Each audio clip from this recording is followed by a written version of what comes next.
Hello and welcome to another Made by Megan video.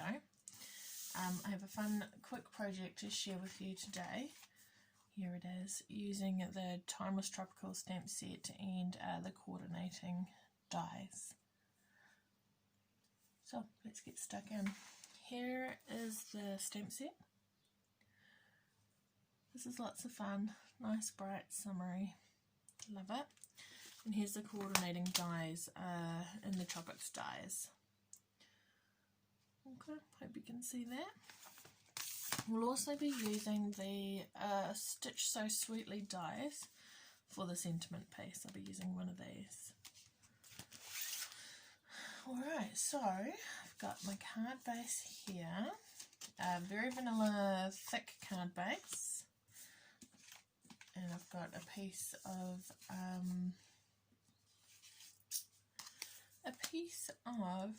terracotta tile designer series paper from it's a 6x6 stack, so I quite like the gingham. I'm going with that today. So let's start with that one. I want to colour the edges, so I've just got my sponge dauber, my terracotta tile ink, and I'm just going to work on the edge here. Just add a little bit of colour along the edge there on all four sides.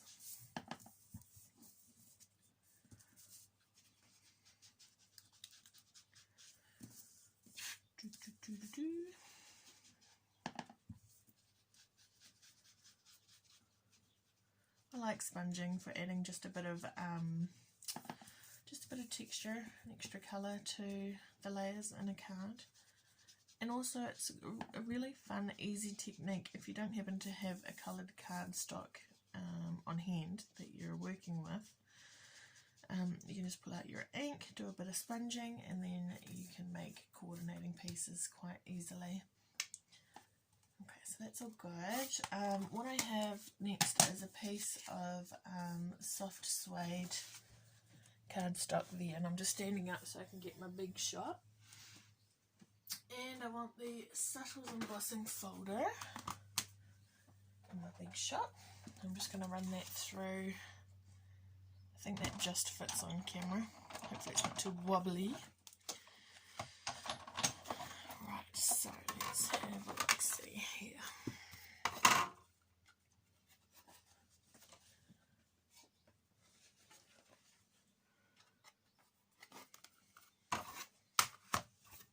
So I'm going to send it through in one direction. This is portrait orientation in the folder. And then what I'm going to do is I'm going to run it back in landscape, and that gives us a really cool crosshatch texture in the end. I'll see if I can show you that on camera.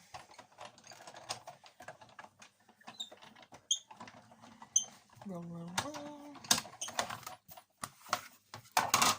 Right, pop that away.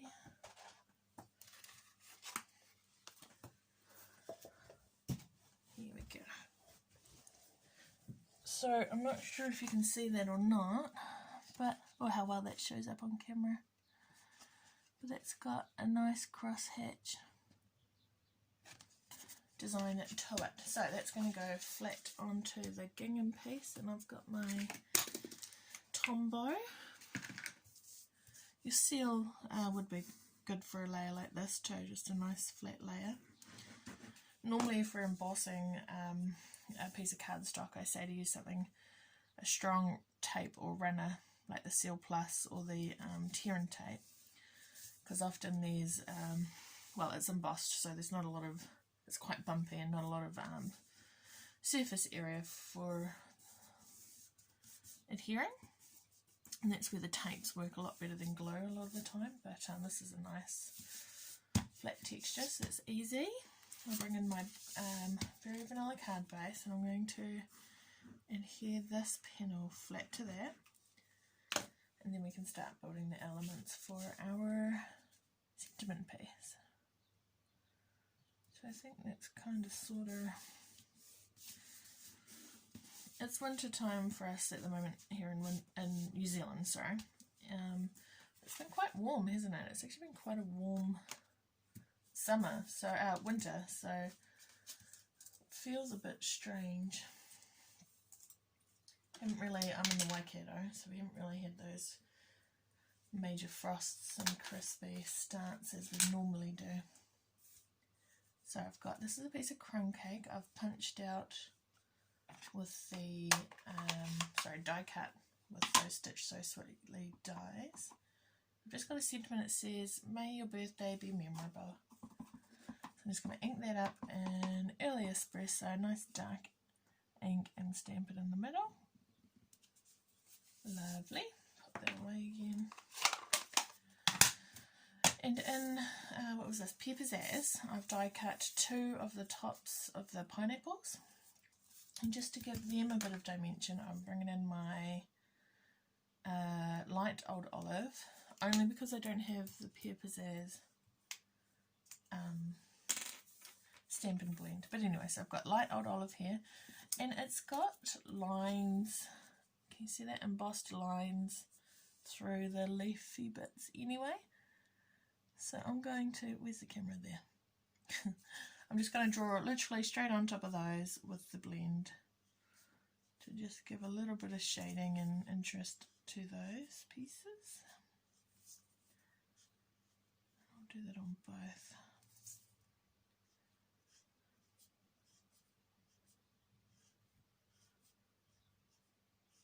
Alright, 1, 2.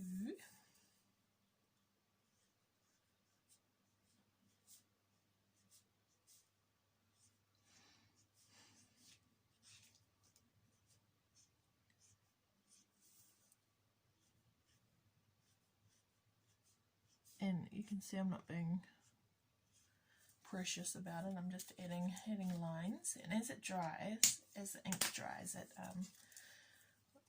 like when it's wet it seems quite dark, but as it dries it's actually not that big a difference to the cardstock, just enough to add some texture. So I am just going to use my bone folder to curl those leaves gently so I don't rip any off.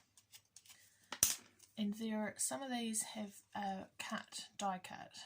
Okay, so I'm just going to push those up with my finger. This all just adds a bit of texture and dimension, so it's not just sitting flat on the card front. I'm going to do the same to this. And pop these bits up. Where is it? There's one there, and one there. Cool, so that's got lots of fun texture there. Now the last thing I've got is 3 of these flowers in terracotta tile, and I'm just going to add some sponging to them with terracotta tile, just to, again, add a bit of depth and texture to them. Lifts them off the page a little rather than just having the flat cardstock colour.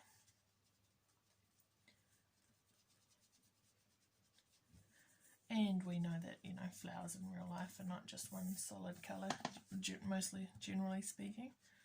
They've got different shades along the petals, so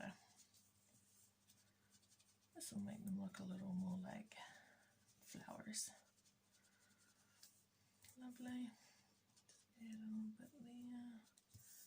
The sponge daubers are really good for this sort of sponging where you really want to be precise in where you're putting the ink. The bigger sponges are great for doing bigger areas, but you don't have the same control like you do for these teeny ones with the daubers. Right, they look pretty good. And I have got, yep, that's it. So what I am going to do is pop these just sort of up there, bring back in my card base, make sure I've got it the right way. Now I know that I want the sentiment to sit around about here, so this is what we're going to build up now. It's in the bottom sort of 2/3 of the card there.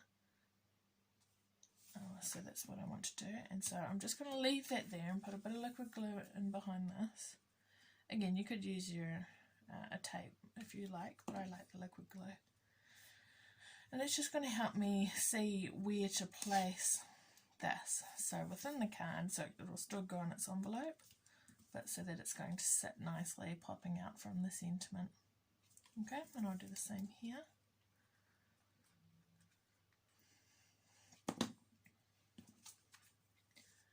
And something like this. There we go. Now, lovely. What I've also got is a bit of braided linen trim, I believe. And when it comes, it's nice and tight and thin like this. It's got a really fun weave texture to it. I don't know if you can see that or not. But what I'm going to do is just tease it apart with my fingers. And I'm just going to make it as wide as I can without pulling it apart.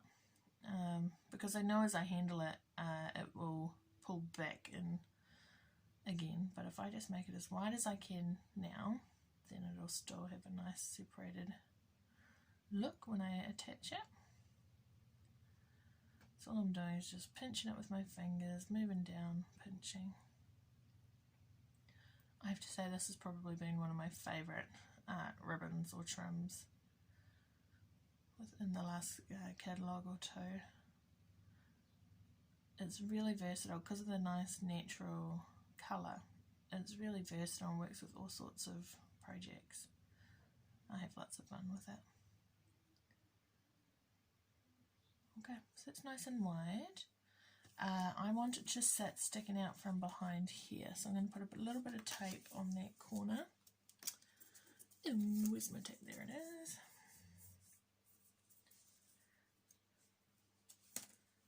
I mean, just a little bit like this. Maybe just a teeny weeny bit. That'll be fine.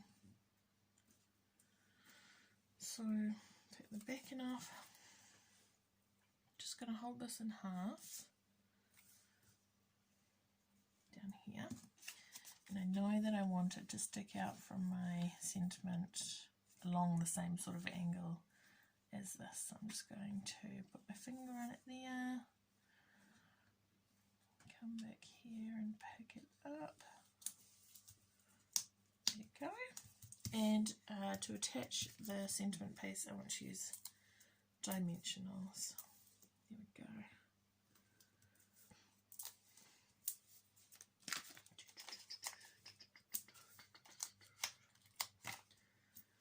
There we go, that'll hold it up nicely.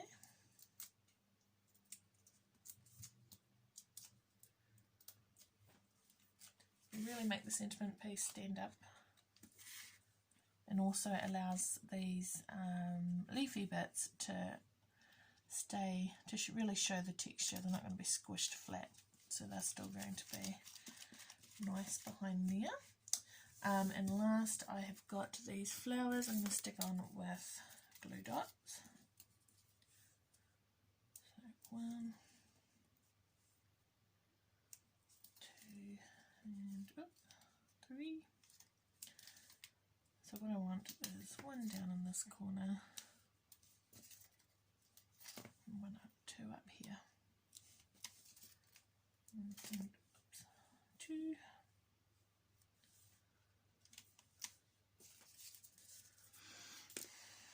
The finishing touch, I have some champagne rhinestones, champagne coloured rhinestones. So I've got 1, 2, 1 up. Okay, so I want one small and a couple of the bigger ones, so let's have a look.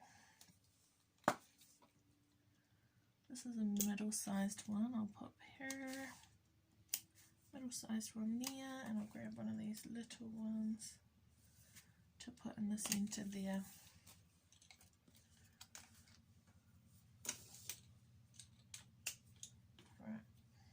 And there you have it. It's a nice, quick and easy card. I love it. I love the colours in this. It's really nice. I really do enjoy it. So, I hope you like it. I did get inspiration for the layout and the colours from another demonstrator online, so I'll make sure I have her name in the blog post. So, below, in the description below, wherever it is, I'll make sure there's a link to my blog and to the products I used to make the cards. So thanks so much for watching. Don't forget to subscribe to my page, and if I can help with any questions or orders, then please just send me an email or get in touch via my blog. Thanks so much, guys. Bye.